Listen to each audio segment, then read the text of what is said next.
Today we have here the Samsung's latest iteration of their flagship and possibly the last S series phone. This is the new Galaxy S7 Edge. Without further delay, let's see what's there in for us.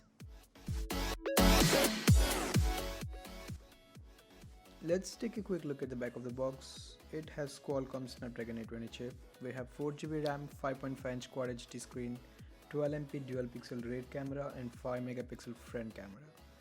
It is waterproof and dust proof. It also has a micro SD card slot which Samsung shouldn't have taken out in the first place. Let's go ahead and unbox it.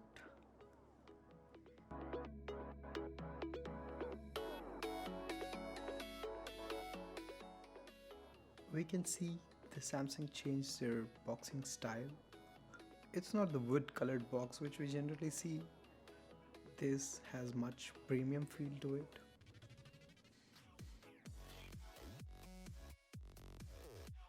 Black variant of S7 Edge.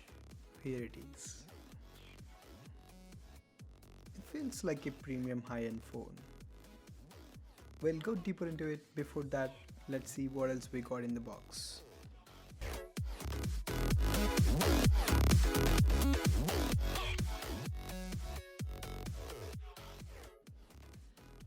This is manual set and pin for the SIM slot.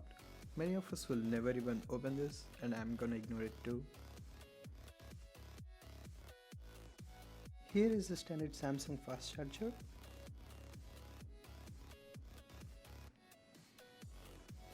And then we have the small object. This is a micro USB connector. Basically the idea is you can connect two phones via USB cable and can transfer files, or you can use it for your external storage. It's a nice little thing to have.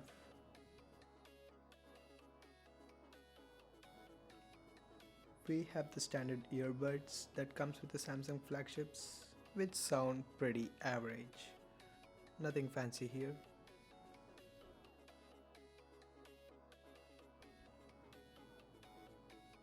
You can see the Qualcomm sticker here, which means it's powering Snapdragon 820.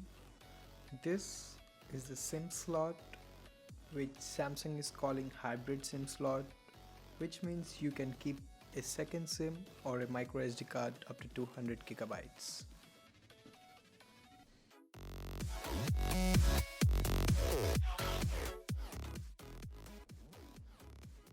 Phone looks beautiful from the first glance. Let's fire it up.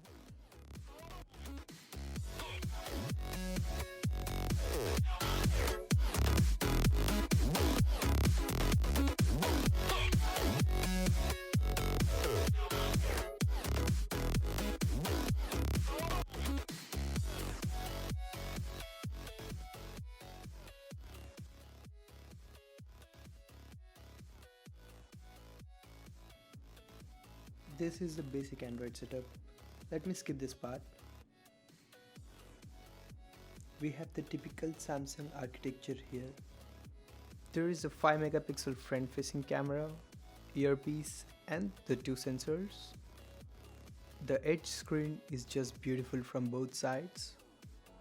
We have a 3.5mm jack, speaker and just USB, not USB Type-C. I guess it's because of VR, no big deal. They flattened out the fingerprint sensor and it feels nice. We have a glossy back which makes this a fingerprint magnet. I think you may probably want to use a skin for this.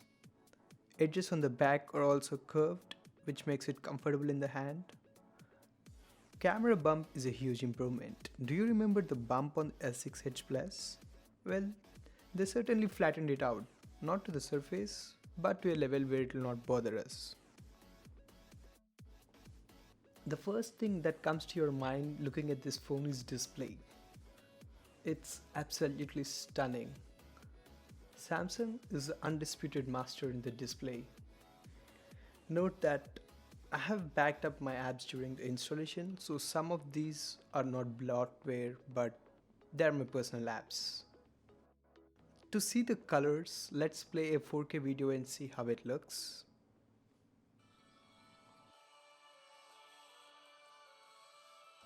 Wow, colors are saturated for sure, but this saturation is so pleasing to watch. There you have it.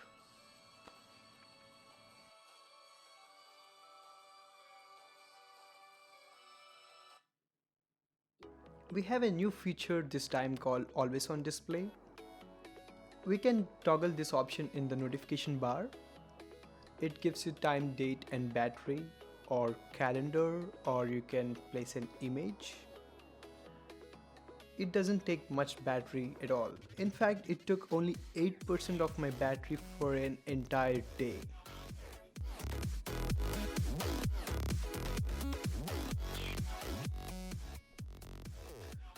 Camera is probably the most hyped part of S7, probably due to S6 Edge Plus being one of the best smartphone camera out there. We have different modes like manual or live broadcast and a couple of other modes here. You can shoot in 4K or lower resolution if you want. It can autofocus a tracking object. It can save in RAW format. If you go fully manual, I can say you can get very creative. Front cam with 5MP is decent enough for video calls and selfies. These are some pictures captured with this phone. I like the color in these pictures, they got more detail. For comparison, this is the same pic with S6 Edge Plus, and this is the difference. You can see clearly how superior this camera is to the previous one. Low light photography is good, but if you want a midnight pic, they are just okay. I love this camera overall. It will be my point and shoot camera for my trips.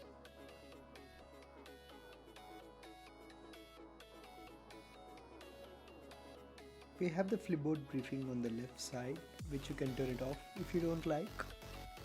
I can say reading any article on this screen is just a feast to eyes. Text is very sharp. It feels so good.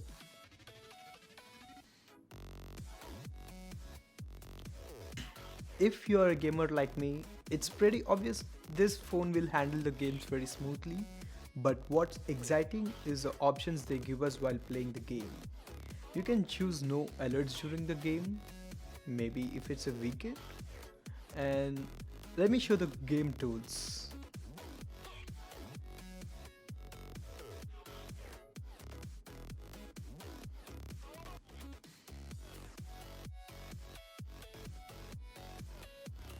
This orange bubble at the end, when you touch that, you can see the options they give us. You can lock your back and recent keys. You can minimize like multi-window. You can actually screenshot it or record the gameplay. Let's minimize this and see how it works. There you go. You can just keep it aside, do your work, and when you're done, you can just resume back your game. That's it. And let's see how the recording works here. This is the output file of the game recording. The one thing I didn't like is the sound is actually recorded from my speaker of the phone, which is making it not so good on the ears to listen. Keeping that away for a second, look at the graphics. It's a AAA game on a mobile. I think developers can still push a bit as we now have 64-bit octa-core systems with 4 gigabits RAM. Do you know this is 87,210 times faster clock speed than the computers they used for moon landing? In fact, it can perform instructions 321 million times faster than those computers. That's the power almost each one of us have in our pockets today. Coming back to battery. On a heavy gaming Saturday, it lasted almost 20 hours. If you're a gamer, you'll appreciate this fact. On a normal working day with heavy usage of Reddit or Facebook, it lasted more than 30 hours every time. That's one less thing to worry about. It even charges your phone from 0 to 100 in just 1 hour 40 minutes.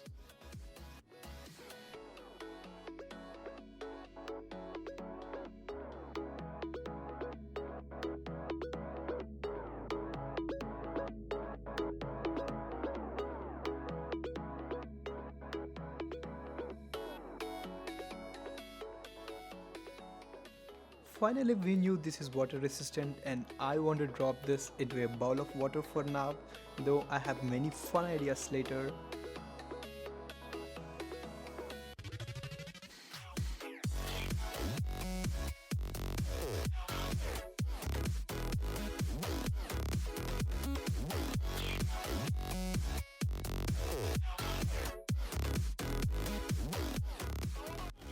We cannot hear sound that clearly when it's in the water.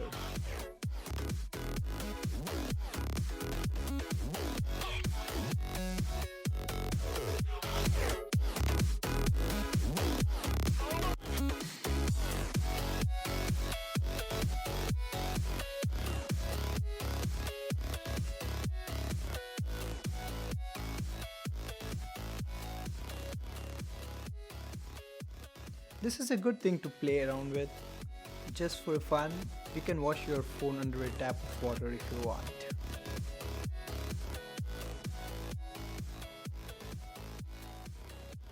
Okay, enough. S7 is awesome, I get it.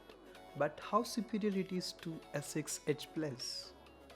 It has almost the same display, minor design differences. Is it really worth the upgrade? Here are my reasons for who want or don't want to buy the S7 Edge. I would say if you have greater than or equal to 3 want to buys, go for it. If you already have greater than or equal to 3 want to buys in your phone, or greater than or equal to 2 don't want to buys, you can drop it.